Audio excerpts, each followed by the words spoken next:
In every generation, there comes a profession that makes you go. Back in the good old prehistoric pre-9/11 days of the 1990s, it was professional train crashing. And now, in our modern age, it's streamers that are the metaphorical train wrecks.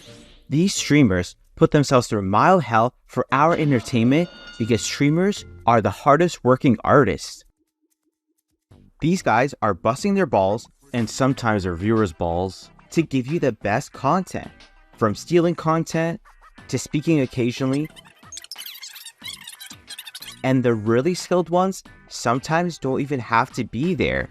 There is this invention that was created specifically for those hard-working long hours that streamers put themselves through. I've also invented a system to help you stream more consecutively.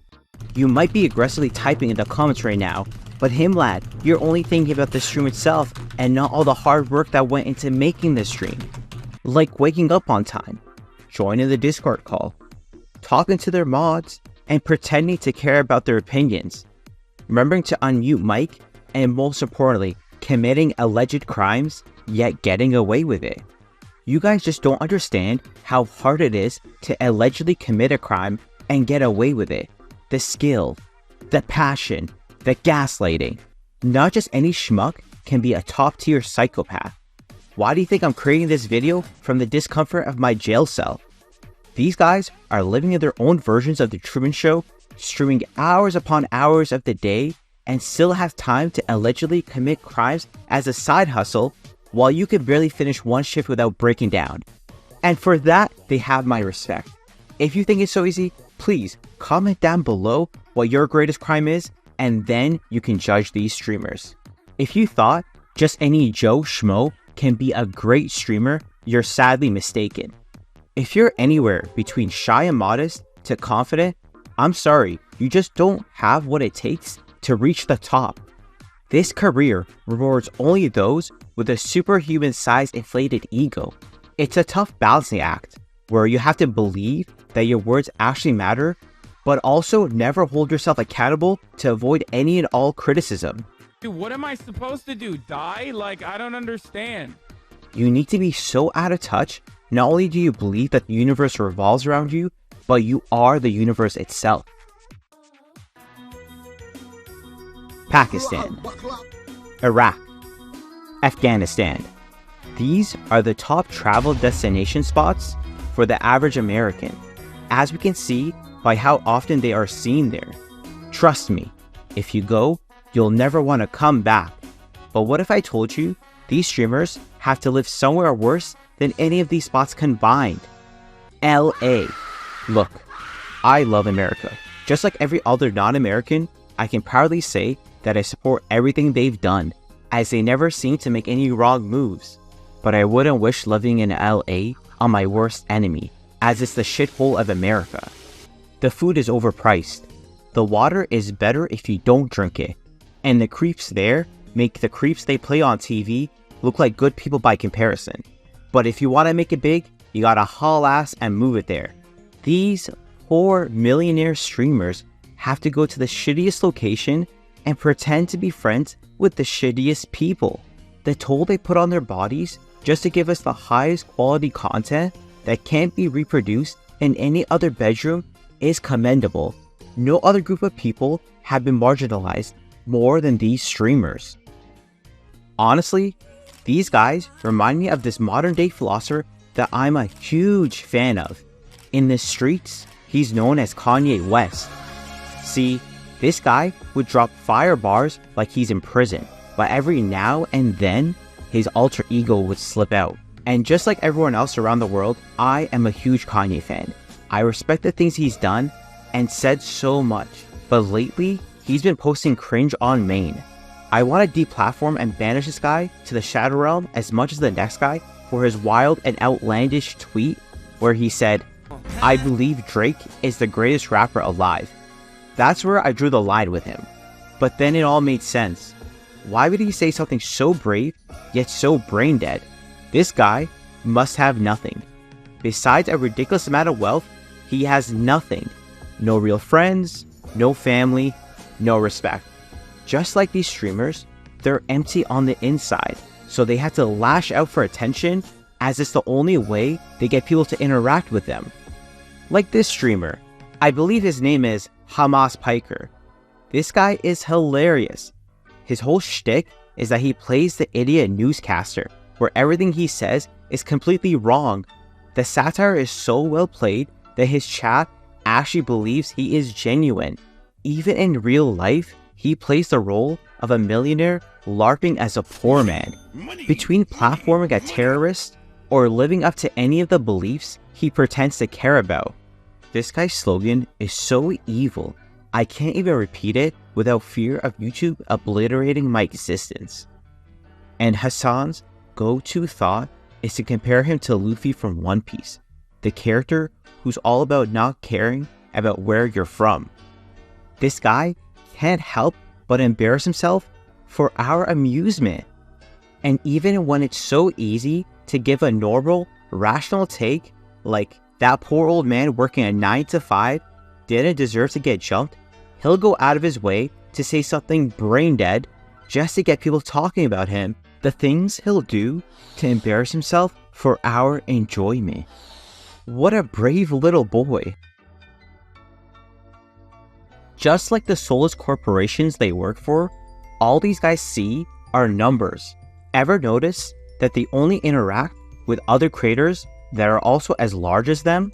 They're friends with the number of their audience, not each other. Just like an AI, they know if one audience is about to implode, theirs can quickly follow. They traded their individuality for a hive mind, protecting each other's images at whatever the cost.